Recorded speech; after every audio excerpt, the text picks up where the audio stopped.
What's going on, everybody? Today I want to dive in depth into how you can optimize your Instagram profile.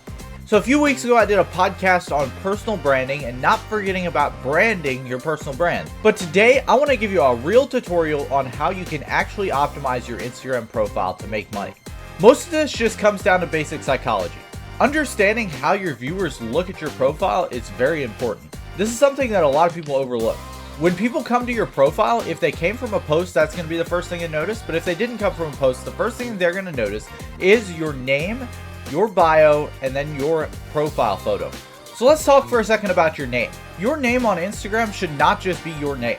And also, if your last name is hard to spell, I highly recommend you leave it out.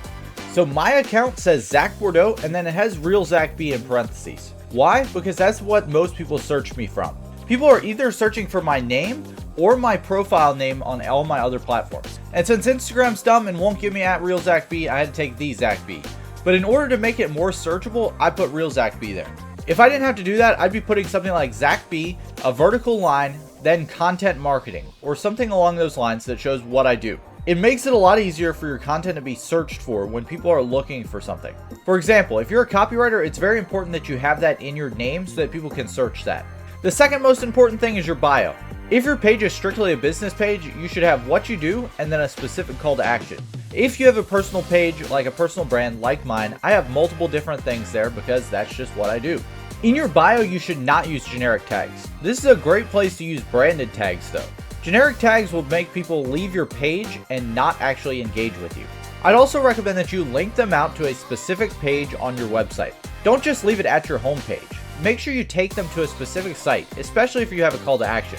For example, my call to action is book a call with me, and I have the link to my calendar on that page. For your link in your bio, you shouldn't use Linktree. Instagram blocks Linktree because of a lot of different inappropriate content that can be distributed.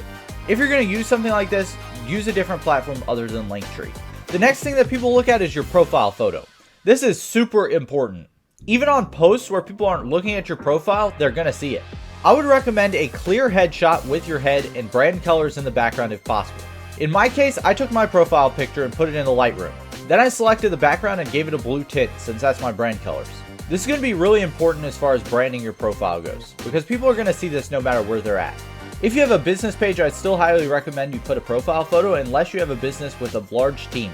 For example, for my personal brand that I use to get my clients, I use a professional headshot. But for my company, Dozer Dog Designs, that has a team of people, I put the logo for Dozer Dog Designs there.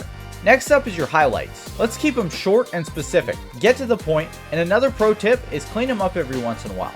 Go through those highlights and make sure that there's not a bunch of useless information there. I recommend you do this once every 2 or 3 months. The branding on your page is super important. Make sure that you have a cohesive theme throughout the whole thing, whether that's graphics, copy, your grid, your profile photos, your fonts, your colors, your editing styles. All of that should be very iconic to your brand, and people should instantly know that it's you. If you got lazy and zoned out during this video, that's okay, because I left a free brand checklist down in the description for you. This checklist is completely free and covers most of the things that I talked about in this video and more. This way you can make sure that your brand is on point. Make sure you turn on the notification bell so you don't miss the next video. And I'll see you next time.